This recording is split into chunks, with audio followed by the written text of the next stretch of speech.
Yehi Shem Adonai Mevorach Me'ata V'ad Olam. Shavuot. Shalom everyone. Today we are a few days before the holiday called Shavuot, and we're going to explain the idea behind this name, what it means. Please put yourself on mute unless you have a questions you want to address, and also feel free to do so. We are limited for 40 minutes. I don't know if the class will take 40 minutes, maybe a little bit less. I'll try to deliver the message as fast as I can. So, Shavuot is really a special time. It's a special date when the creator of the world make a communication. He communicated with people like never before. With his Shekhinah, with his glory, he came down the Mount of Sinai. This is after 49 days leaving Egypt, after the last plague of the firstborn, eating matzot.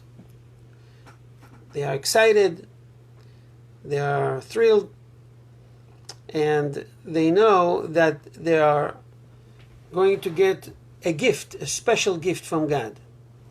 Moshe already delivered the message, and they know that they are going to be a special team, a special nation in God's world.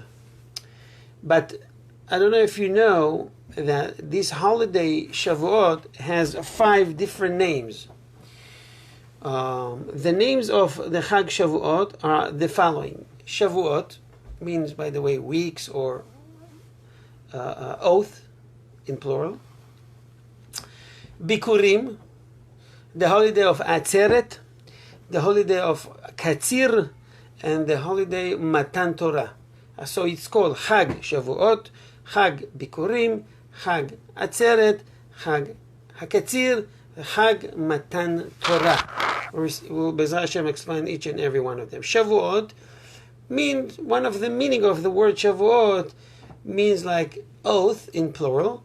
We said to Hashem that we promise we will never replace him with any other God, and he, as a return, will never replace us as a nation. We said to Hashem, Na'aseh v'nishma. We will do and we will hear.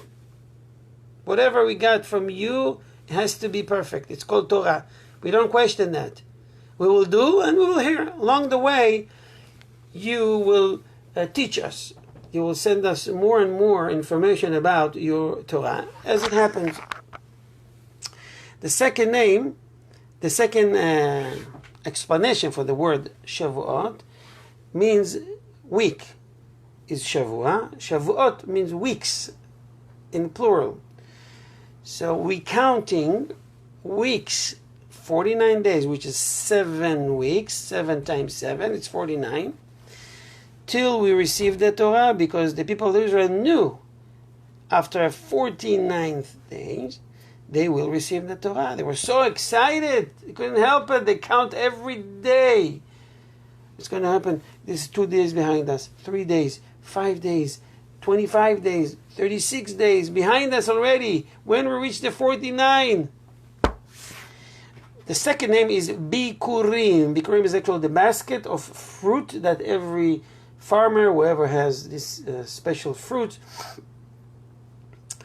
the fruits from the land of Israel was blessed with, bring every holiday on Passover, on Shavuot or Sukkot, to the Kohen in the Beit HaMikdash. So from this holiday on Shavuot, actually, they're giving Bikurim on the holiday of Shavuot. Atzeret means Atzor, means stop. What does that mean? When we stop from working for any type of labor, and we focusing and we more occupied with Torah. The fourth name is Chag HaKatzir, the holiday of harvesting, where we harvest the wheat, and bringing the bread, the two bread offering through the Beit HaMikdash. And the fifth name is Matan Torah, receiving the Torah, or giving the Torah. Giving, Matan means give, that when Hashem gave the Torah to his own nation, the nation that he chooses, on the Mount of Sinai. In every synagogue, it's a special time when we read the Ten Commandments. The people of Israel heard the Ten Commandments on the Mount of Sinai. The first two they heard a voice from God, and the next eight, the last eight, was from Moses. In a nutshell, the Chag Shavuot, the holiday of Shavuot, it's the 6th of Sivan, is the date we received the Torah. How a whole nation, all nations in the world, knew that something is going on. They heard the voices. They could hear it like they were almost there. They didn't feel the same feeling like the people of Israel, obviously, but they could hear voice like it came.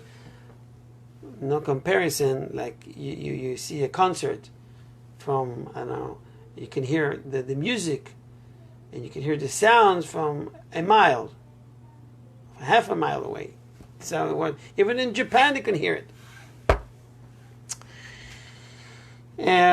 So Hashem at that time said to the people of Israel, "Atem tihiyu li mamlechet kohanim," a kingdom of a priesthood, kingdom of priests, and a holy nation. That day happens exactly on the Jewish calendar from the creation of the world. The day was the 2448. On the 2448th day to the creation of the world, Hashem appeared on the Mount of Sinai in front of all Israel and giving them that special gift, a precious gift, what we call today the Torah. And ever since, from that year, from that time, every year till today, even this year, in this special day that will start this coming Thursday evening, there's special lights that comes down, and it was like marked on the history when the special day came, which blessing. It's a day that you would sit down and study Torah. This is why it's a customary in many synagogues, not this year, less because of the situation of the COVID-19, but the Jewish people, we did last year and many years before, for generations, sitting at the shuls, at the synagogue, and study Torah all night. This is, by the way, to compensate, to rectify the scene of the people of Israel, that in one hand they were excited, but in the other hand they went to sleep knowing that the next day Hashem is giving you Torah. It's not, that doesn't make sense that you are going to sleep. So Hashem has to awaken them with thunders and lights and all that. So in order to rectify that, we're staying awake all night. This year we will do it at home, and early in the morning we'll go to shul for davening. So every year you should remember there's a special lights come down. We can take advantage and study Torah and ask from Hashem for all our needs, because of this special day we are closer than ever to our own Creator, to Hashem. The Talmud in the Tractate of Pesachim, page 78, mentioned about Rav Yosef. Rav Yosef, at that special day, makes a lot of celebration, and he eats and drinks dairy food. We'll get to why we're eating dairy, and barbecue and steak. Wow, celebration on Shavuot. So they ask him, Rav Yosef, why are you so happy this day? He told them, and I read it in Aramaic and I translate, Ilav hayoma de kagarim kama Yosef ika beshuka. He said to them, if not this special day that we received the Torah, without this special day, my name is Yosef, I was just like another Yosef. Now, when I learn Torah and I know Torah, I'm not Yosef from the market, from the flea market. I'm Rav Yosef. That's the big difference. How many Johnnies you have? A lot of Johnny. Hashem needs another Johnny. But now, because you cling yourself to Torah, you know the value of Torah, and you study it, you become a scholar, a great scholar, and you become Rav Yosef. It's a special day. I'm special. Human being as part of a whole that's called Am Yisrael, the nation of Israel.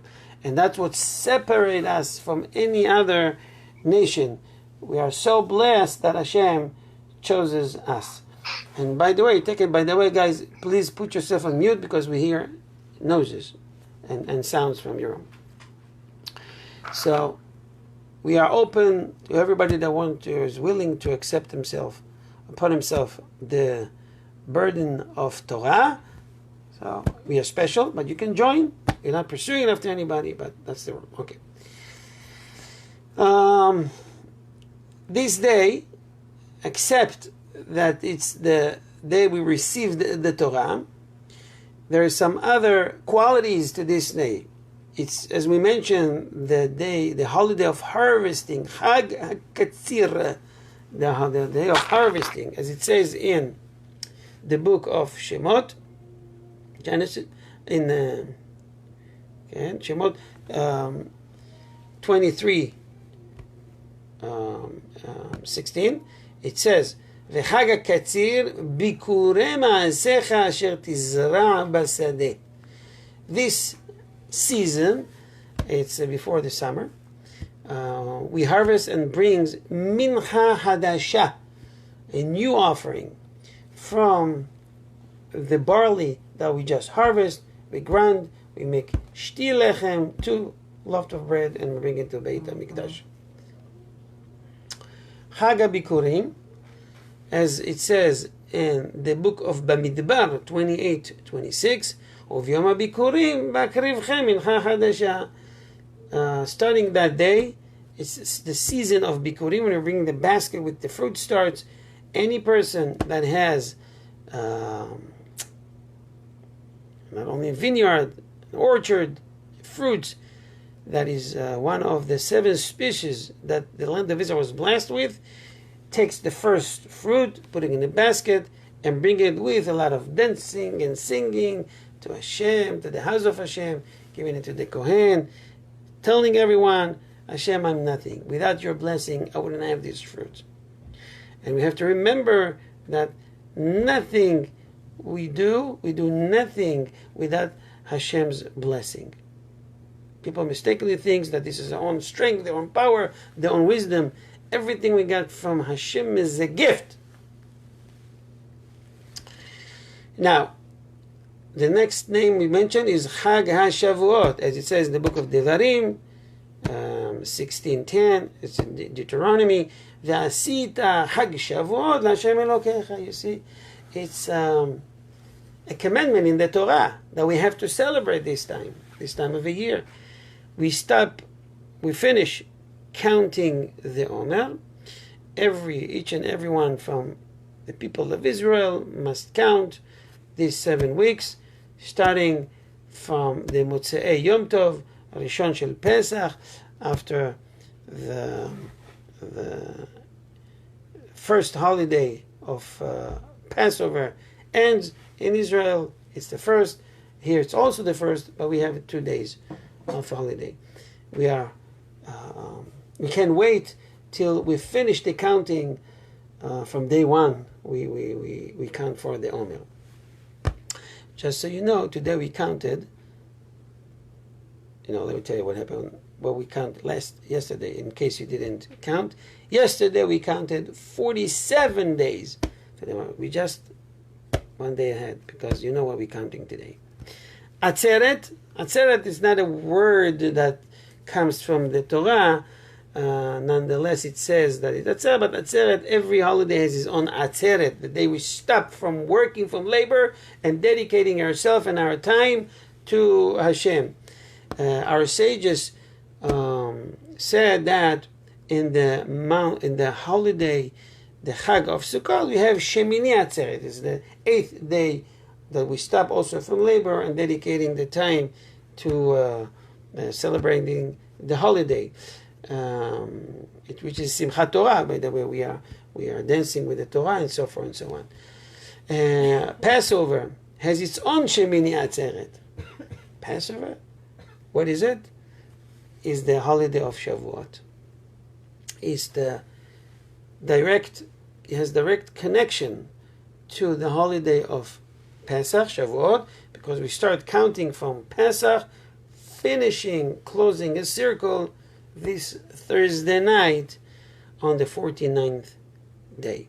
Thank God that Hashem separates us from all those who worshiping idols and all the foolish things they're following, wasting their life completely. Shavuot. What's the reason we're eating dairy on the holiday of Shavuot, on Shavuot? Few answers. One, as soon as the people of Israel received the Torah, they learned that they can't just kill an animal and eat it. They have to go through the process of shechita, slaughtering. Okay, what's the process? How do we do it? It takes time to learn. What do we eat now? We have dairy available. So they ate dairy. Number two, it's hinted to us, it comes to teach us that if you take milk and you put it in a golden jar or a silver jar, it will get spoiled easily and faster if you put it in a jar made out of clay. Hold on. Gold and silver compared to a clay. What's so great about the clay? It comes just to teach us. Clay comes from earth, from the ground. Gold and silver represents haughtiness, represents pride. But clay represents humbleness, saying the Torah is like milk. It will be absorbed more and stay more and longer if someone feels himself humble, like the earth. But if you're arrogant, I'm a gold, I'm a silver, you might know Torah, but it doesn't really stay there. It will get spoiled easily and faster. Third reason brings the Mishnah Berurah. It says that the Torah was given on Shabbat. It was Shabbat that day. And now they realize that they can't cook on Shabbat. What is available out there? The milk, the cheese they make, the bread that they have available. So that was the only food that was available to them without the need of cooking. So in order to commemorate that, we eat dairy food on Shavuot. Another interesting reason is when Moshe Rabbeinu, he was born on the 7th of Adar, and he was hidden at home for 3 months, meaning that on the 6th of Sivan, which is the day we received the Torah, his mother put him on the shore of the Nile, the Yor. That day is actually Shavuot on the Jewish calendar. And they found a woman that can breastfeed Moshe Rabbeinu. Who was it? It was found by Bitya or Batya, the daughter of Paro. And Moshe Rabbeinu was giving milk. He was breastfeeded by his own mother. It was found on that special day. So in order to commemorate that, we are, as a zecher lanes, we eat dairy food. Another reason, there is a verse in the Bible, in the Tanakh, that says, Devash v'chalav tachat leshonech. Honey and milk under your tongue. What does that mean? Devash and chalav, honey and milk, or milk and honey, It's hinted in the Torah that the Torah itself is compared to a milk and honey, because these two ingredients, these two items I just mentioned, are representing or symbolizing a very special thing, that it's the opposite, or it's the hinting to a process that comes from impurity to purity, from tum'ah letahara. Imagine to yourself, milk starts, it's a blood, you can't drink blood, but it goes through the animal's body and it comes out kosher to drink immediately. So it starts not kosher and it's kosher now. Also with the bee is not kosher. What comes out of it, out of the bee? The honey, and the honey is pure. Okay. What else? Moshe Rabbeinu, Moses, was away from the people of Israel in heaven. His neshama went to heaven for 40 days and 40 nights. So if you take just the number 40, and the numerical value of halav is exactly 40. Halav is milk, leche. All right. So this is why we are drinking or eating dairy food. Another maybe two reasons to share. When Hashem wants to give the Torah to the people of Israel, the angels, they didn't agree. They said, Hashem, why are you giving to them? You know, they should keep it here. We should keep it here where we are special creatures that you created, and we're going to keep your Torah. We'll never break your Torah. Why are you giving it to these people? And Hashem told them, these people, remember that when you came down to earth and you visited my servant, and his name was Avraham, remember that you were eating dairy and meat? Fleischig and milchig at the same time. So I'm going to keep it to the Jewish people. The angel, when they heard that, they were ashamed. Of course, in heaven, there's no evil inclination. When you roll down to earth, now you have to challenge evil inclination. And a few minutes later, you transgressed the law from the Torah. Therefore, the Torah won't remain here in heaven. It goes down to my chosen people. Last thing is what the Rama says. Same like on the Passover. Remember we said there's a connection between Passover to Shavuot. We're eating two type of food, which is called the Chagiga and Passover, and the Pesach. Chagiga from the Korban Pesach. Also, in Shavuot, we required to eat two different type of food. We're eating meat and we're eating dairy food. Of course, we have to be careful not to mix between the two. So we have two ways, easy way to do that. Starting with dairy food, washing our mouth, and immediately can eat meat. Or what some do, Thursday night they will eat the dairy, and the next day, on Friday, they will eat the meat. Or the opposite. It's up to you. But it's a mitzvah to eat both on the holiday, as it says, En simcha ela bevasar veyain. On the holiday, there's a special mitzvah, any holiday, Passover, Shavuot, and Sukkot, to eat meat and drink a bit wine, because it brings one's joy when people has craving to good meat and a wine. So don't neglect that idea. When you're eating dairy, eat this and that as well. Now, there's a very interesting question about the burden of Torah. The toil of Torah. It says, "Vehagita bo yomam v'layla," that we are required to learn Torah during the day and during the night. The people of Israel received the Torah on the Shavuot, on the Mount of Sinai. The Torah is the Torah Chayim, the Torah of life. It's all fine.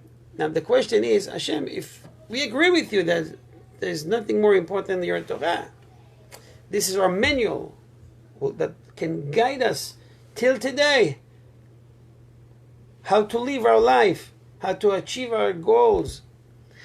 So Hashem, why didn't you make the Torah learning easier? For many, many people, it's a great challenge. For everybody, it's a great challenge. You have to work hard and learn, and sometimes you don't understand and you don't get what it says, and you have to repeat that, and you try, and you fell asleep in the middle, and you don't have someone to explain to you, and you're frustrated, especially when you study, Talmud, or Mishnah, or Kabbalah, or even sometimes, many times, simple explanation from the weekly parsha. Why everything is so difficult? Why Hashem didn't you make the Torah easy to learn? Why not? Just make it easy. Everybody will study it. Guys, I'm asking you, please put yourself on mute. Some of you still not on mute, and it makes us make some noises. Okay. So the answer is,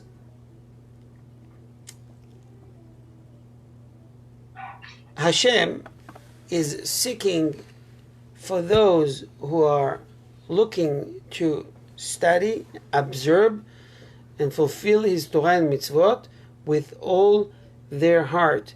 People that are stubborn, they don't break. If it's hard, I leave it. It's not for me. No, it's for me, and I'm going to study it again and again, 100 times, 101 times, till I get it. There's a fable. If you can explain, I can explain that maybe with a story of one that wants to do chesed, kindness in his community. So he decided that he's going to give people special tools that you can find in Lowe's and Home Depot. It's special tools. Sometimes people need it. It's unique. One came to this guy and says, "Can I get this special saw to use today?" So the guy told him, "Okay, wait here." He went back to him after 5 minutes and says, "You know what? I think it's in my mother's house." So he goes, he come back after 25 minutes. He said to him, "You know, I think I left it in the car." So he go to the car, another 10 minutes, come back. "You know what? I think I left it in my brother's house." And then he come back after half an hour. He said to him, "I know where it is. It's actually here. It's on the table." So the guy that came to borrow it, to get it, to use it, says, "Hey, you playing with me? Why you make it so difficult?" He said to him, "Listen, I'll tell you why. It's a good question. I'm giving you this saw, and this saw is very precious. And I only give it to someone that has really needs for it. How do I know that you have a really special needs for it? After I make you go through all these, jump through all these hoops, and make you wait that long. If you still insist that you need it and you can't do anything without it, you're serious. You deserve to get it. Meaning, you want it, you need to earn it, and you need to earn it with patience here. You're patient, I give it to you." Hashem says to him, Hashem said to us, "You want to really know how do I know that you really wants to study Torah? When I'm putting stumbles before you and blocks and interruptions, and you overcome all these situations, and you fight with all these things that's slowing you down, you deserve to get the Torah. You deserve, and Hashem open the well of Torah to you. All of a sudden, you see that you have more craving to study Torah. But, as we remember we said, you want it, you have to earn it. Wow, it's already 9:20, I think. I have to skip something really, really quick. So, okay.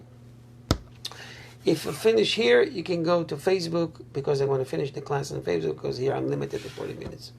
How do we earn Torah? How we can earn, really? Many people think that they're not worthy enough. They're not still yet ready to receive Torah. So Hashem give us a key to know how you can achieve, how you can acquire Torah to the highest degree. We are in the days that we are about to receive Torah, or the light that comes down on us, the same time, same way, more or less, the people of Israel experienced on the Mount of Sinai. So how one can earn Torah, how one can become a great rabbi among the Jewish people, and how you can reach the highest level. What do you need to do? What's the recipe? What are the steps to achieve that? The Midrash brings the story, Midrash Tanchuma, on the Parsha of Chukat, letter Chet, brings the story saying, Rav Acha says, when Moses went up to receive the Torah, he heard a voice from Hashem that dealing, like studying Torah, he heard a Torah learning about Para Aduma, about the red heifer. And he says halacha by the name from Eliezer. And he says, Eliezer Beni says, eyeglass, that, and the cow is this. Moshe Rabbeinu says, hold on, I don't understand that.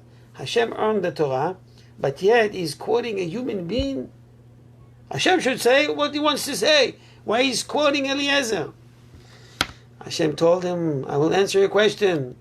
There's one righteous person will come in the future, and he will discover a lot of secrets that are part of this, what we call red heifer, the red cow. And this one is Rabbi Eliezer. Moshe Rabbeinu looked at this person, it's the neshama. This neshama, look at that neshama. He says, Hashem, please, I want that this one will be my descendants, that will come through the lineage of my family. And Hashem said to him, you ask for it, you get it. I'm giving you as a gift. This guy will come through your lineages. And you actually have one Eliezer at home. That's a good sign. The Midrash said, give us a little bit about who were these Rabbi Eliezer. Rabbi Eliezer, his name was Rabbi Eliezer ben Horkenos. His father was the richest, one of the richest, the Bill Gates of those days. And he has a lot of fields and real estate. And all the children works in his field.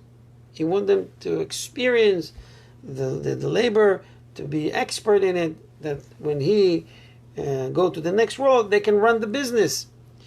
But this guy was Rabbi Eliezer, his name was yet Eliezer. So Eliezer was plowing and crying, plowing and stopping. He couldn't plow the field, and everybody complained against him. And all his brothers look at him and says, look at this guy, lazy. He's not plowing the field, he's not doing anything, he's crying all day long. And his father said to him, Eliezer, why are you crying? He said to him, Abba, this job is not for me. I want to study Torah. I have a desire to study Torah. His father told him, are you kidding me? You are 28 years old. Now you want to study Torah? Do me a favor. Finish your work. Get a degree. Take a wife. Have children. And, you become part of the business we have. And you send your children to the school. For you, 28 years old, come on. It's too late. 2 weeks passes and Rabbi Eliezer is not tasting anything. Barely something, he put something in his mouth and he's crying and he has such a desire to study Torah that Hashem gave to the Jewish people. All of a sudden, Eliyahu, appear before him.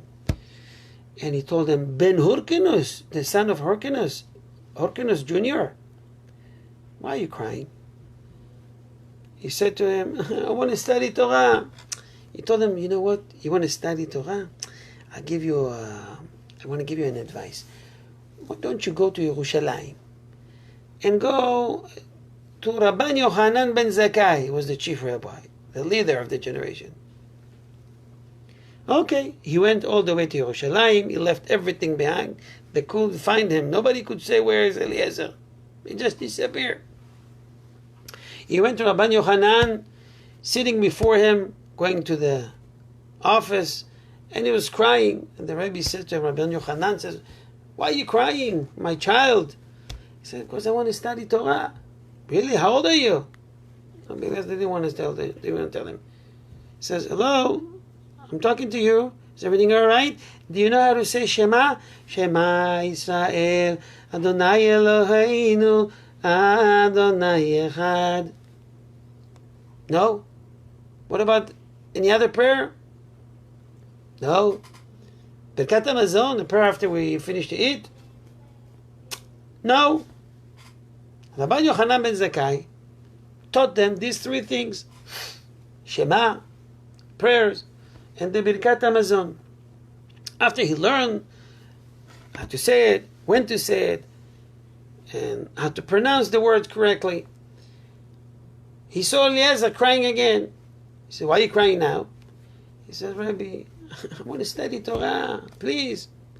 He said to him, you know what? Let's make a deal.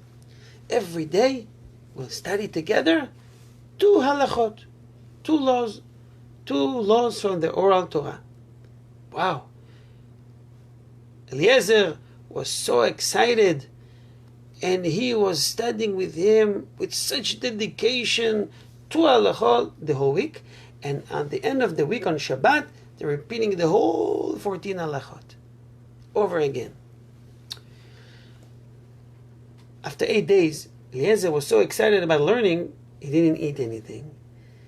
The Talmud says that he has a sack that he put some, dust in it with some water. I don't know what he mixed there. And every day when he felt that he was about to faint, he went to that sack. He would suck it like he's sucking like a baby sucking milk, and he was going back to his studying, to his learning. But when you don't eat anything and you put your mouth in such a dirty place, Eliezer has, I'm embarrassed to say, but he has a bad breath, horrible, that comes out of his mouth. Rabbi Yochanan could not stand it. He's sitting by him, studying, but he can't stand the taste. So he was says, can you please sit over there? Rabban Yochanan was crying. Rabban Yochanan was staying away from him, and Eliezer was crying again. So Rabban Yochanan said to him, no, why are you crying again? He says, because you told me to go away from you like someone has leprosy. Why you pushing me away? He says, my son, the same way that the breath, the bad breath came out so strongly out of you, I wish you that the Torah will come out strongly from you. So you understand that something is going on, but Eliezer is ignoring everything, wherever anybody tells him, even Rabbi Yochanan, the chief rabbi of Israel. He told him, you know what, I wanted to ask you something, and he didn't answer. Who are you? Who is your father? He says to him, my father's name is Bill Gates, Hyrcanus. Hyrcanus? Wow, one of the most famous people on the planet. You didn't tell me? You come, I'll take care of you. So, he told him, no, Rabbi, I have to sit here in the yeshiva, stay here. I ate already in my motel. Oh, you're in motel. What's the name of the motel? He said to him, I'm staying by Rabbi Yoshua and Hanania and Rabbi Yossi Kohen.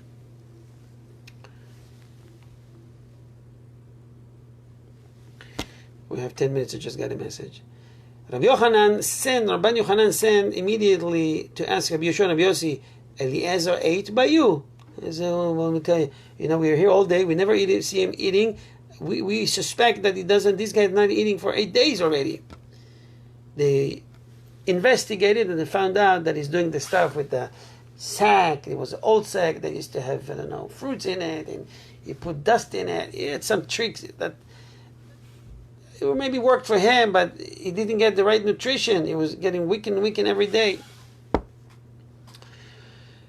They found out that he's staying in some hotel, and they asked the lady there, the guy there, what's going on? He said, he's staying there, but I don't see him eating. Turns out that he was dedicating himself completely to Torah, focusing on Torah only. This is the highest level you can get. In the meantime, the brothers of Eliezer at home, they're working hard, and they said to their father, Abba, you see, we're working for so long weeks and months. Where is Eliezer? We thought about it. We should go to Yerushalayim before the Jewish court, the Beit Din, and you write a will, you change your will, that everything goes to us. He's not deserving. He doesn't deserve that. All right. Horkenos says, you know what, guys? I agree with you. I'm going to Yerushalayim. Rabban Yochanan heard that Rabbi Eliezer fathers is coming, Horkenos. So he said to them, there is an assembly today, is going to come. They left a seat for him to sit in the front, where all the richest people and important people of the world are sitting. And he called Rabbi Eliezer and told him, Rabbi Eliezer, Rabbi Yochanan says to him, today you're saying a Dvar Torah, a word of Torah. Rabbi Eliezer said, no, Rabbi. He said, today you said Dvar Torah. So, long story short,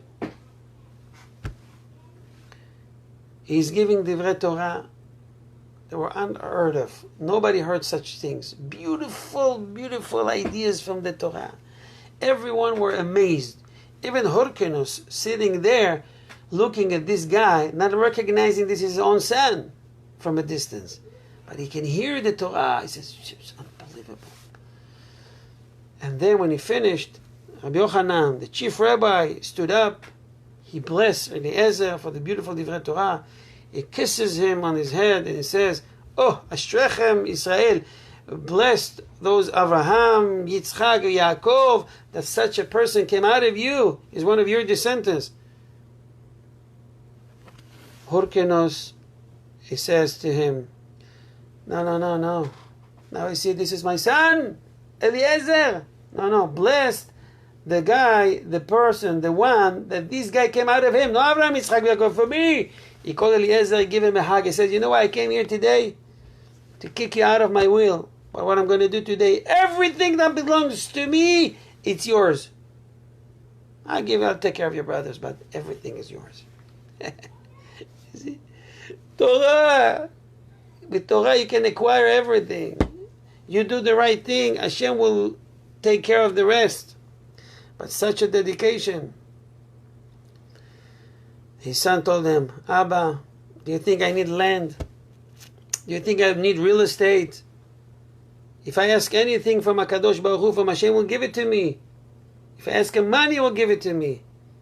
I don't ask anything from Hashem, but Torah. Give me the ability to receive Torah, to understand that I can learn and teach. So Rabbi Wortfigel asked a question. He is the Mashgiach of the Yeshiva of Lakewood in the United States. And he says, I have a few questions here. This guy, Eliezer, was called Borsud Sheno Me'abed Af Tipa. He's like a pit that doesn't lose its water. Whatever he learned, he remembers. How is it possible, first of all, that such a guy, at the age 28, doesn't know how to say Birkat HaMazon? Doesn't say any prayer. Doesn't even say Shema, and he's blessed that they call him the genius that never forget anything. And another question is, how is it possible that Eliyahu would come, Elijah, to such a person doesn't know even how to read the Shema, doesn't know prayers, doesn't know any blessings, not the Tefillat Amidah, and recommend him to go to the highest yeshiva, the highest level of Rabban Yochanan, send him to yeshiva of beginners. Strange. Imagine to yourself, Rabbi Baruch Rosenblum says, a guy with a guitar and earrings comes to Yerushalayim or to Bnei Brak, and they ask him, what are you doing here? He says, I want to go to study Torah. And they send him, go to the Ponevezh, it's the highest level of yeshiva. No, I send him to beginners. He doesn't know anything. Strange. Because he doesn't know anything but playing the guitar. The answer is, imagine to yourself, you see 28 years old guys crying. What he's crying for? He's not crying for losing money. Like he lost $100,000. No. The reason he's crying is because he wants to learn Torah. Who's crying today over that thing? That's willing to dedicate his life to study Torah. And he was crying so much, like he lost everything in life. He have nothing but Torah. If he won't have it, he can't live. It's like air. Without air, I can't live. If you see someone 28 years old crying so much, not because he lost money, because he wants to study Torah, Eliyahu recognized that. He said, you should go start at Harvard, at Yale, highest level. This is a place where you deserve to be. Same. Rabban Yochanan, see that this guy is so dedicated. He's not eating, he's not drinking. Every single second he has, he is sitting down and study Torah. He could feel the bad breath he has from fasting all these days. Moshe Rabbeinu went to heaven and see this soul and say, Hashem, please, I want this soul to be part of me that comes from my descendants. Not because he has a great head, he's genius, he's sharp, he's clever. No, because this neshama was willing to dedicate his life 100%, not 99%, to Torah. At any age, I want someone like that, because everybody should know that in order to acquire Torah, you need to dedicate yourself that much. And no less than that. And you become Rabbi Eliezer the Great. Because you have to make efforts. No one will give it to you. You want to acquire something, you have to earn it. And definitely such a person that everybody figured that this is a special person is crying over Torah, is willing to leave everything behind them. No money, no cars, no buildings, no real estates, nothing. Just Torah. And believe me, he has a lot of temptation. The wealth of his family. He showed dedication like no one else. I want to conclude maybe with one more idea of the Torah. From this parasha, from this idea of Shavuot. I'm sorry. We mentioned before that the Torah was compared to milk and honey. So the question that everybody should ask, hold on. How is it possible that the Torah permit us to eat honey when we know a very special rule that everything that is impure, tameh, like bee, anything that comes out of it is also tameh. Okay? No comparison, but let's say a camel. Okay? Camel is not kosher. So I can drink the milk that comes from the camel's female. That's called anaka in Hebrew. So how we are permitted to eat honey So the answer is the bee is not really manufacturing the honey in the body. I want to simplify it is when the bee takes the juice out of the flowers, it goes to a certain outside, it's inside, but it's like going through a pipe.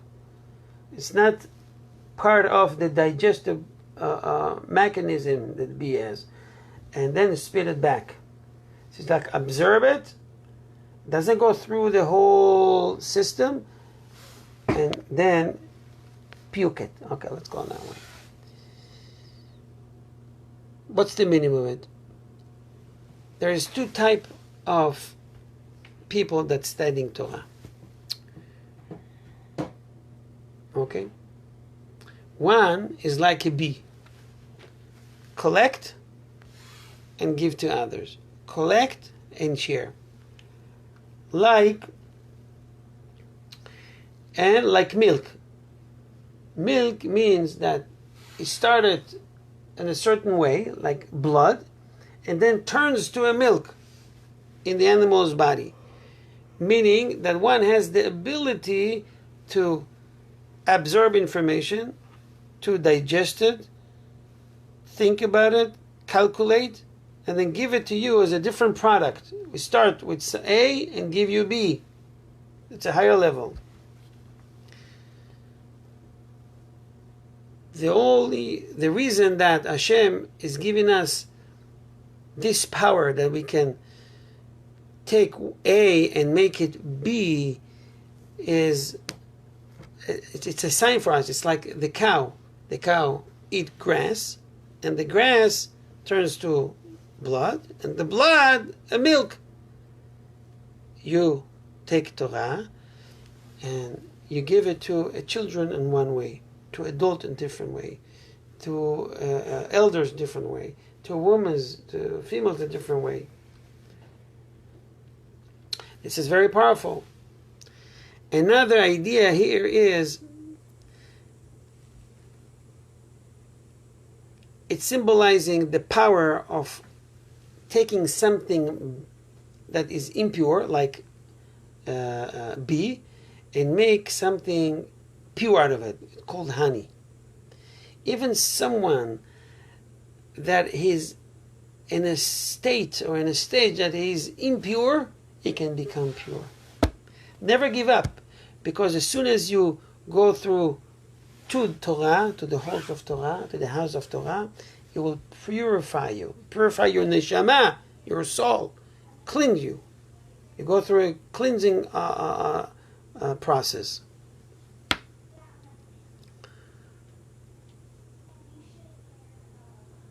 I will conclude with an idea that King David shared with us. There is a verse says, "Nechemadim mizahav umipazrav umitukim midevash ve'nofet tzufim." King David says that the words of Torah has no value. It's more than a gold and any other fortune, and it's sweeter than a honey.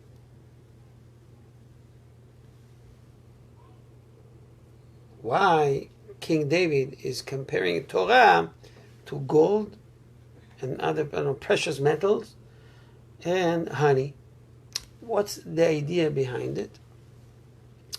So our sages explain that there's a different qualities in these two products, gold and honey. What you can find in gold, you can find in honey. What you can find in honey, you can find in gold. And what is it? There is, for example, zahav and kesef, as it says, ohev kesef lo yisba kesef. It says in Ecclesiastes 5:9, if someone loves gold and money, he will never feel full out of it. Meaning, he makes money, he wants to make double now. He makes double, he wants to make triple, and 4 times more. More and more. You always have a desire to make more money. You can never get satisfied with desire after you earn money. But honey is the opposite. As it says in Proverbs 25:16, you got honey, eat just a little bit, just much, so you'll be satisfied.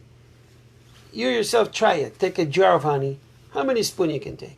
Half a spoon, a full spoon, 3, 5. You're full of it. You can't take it anymore. And how is all these compare to Torah? So King David says, our Torah has 2 values that can be found in gold and honey. Someone that's studying Torah doesn't have to wait too long to feel the great taste and the sweetness of Torah. Immediately you hear the words of Torah, your neshama being drawn to it, make connection, boom, it's clicked. This is the sweetness of Torah. As it says when it comes to Torah, Ta'amur ki tov Hashem. Come, sit down, taste the Torah. You see that Hashem is good, Hashem is great. He gave us such a precious gift. You don't have to make too much effort today. You listen, like now, on Zoom, Facebook, on YouTube. They have all the tools in the world to use to study Torah, and you love it. You feel the connection immediately. Today, no much effort required. On the other hand, someone think, you know what, if I study Torah, love of Torah, I'll be full of it. So no. Torah is not like that. You, in one hand, feel the sweetness, but in the other hand, you feel desire like you're now collecting gold and silver, precious metal. You want more and more. The sweetness would come immediately, like when you eat honey, you feel the taste of the sweetness immediately. This is with Torah. But you know, gold and money, if someone get paid, gold and silver, whatever, it doesn't feel the benefit right away. You have to take the money to the market and buy food or clothing or to pay whatever he wants. It's a longer process. So on the one hand, you feel the taste immediately, and in the other hand, you want more and more. This is the beauty of Torah, and this is how we should look at Torah.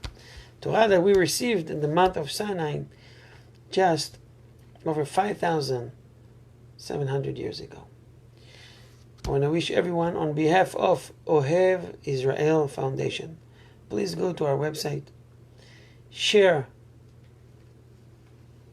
with us your thoughts, help us to continue with more Torah and helping families in needs. It's Ohev Israel Foundation, and we will, Be'ezrat Hashem, upload this class to YouTube so you can send it more people.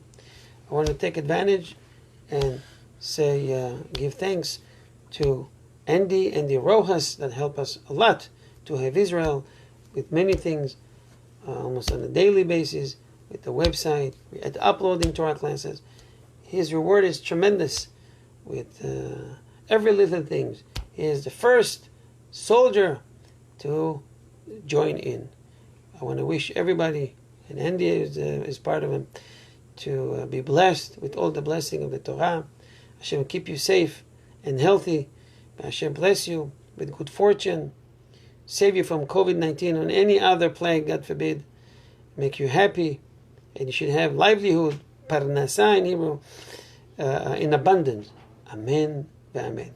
On behalf of Ohev Israel Foundation, Shalom.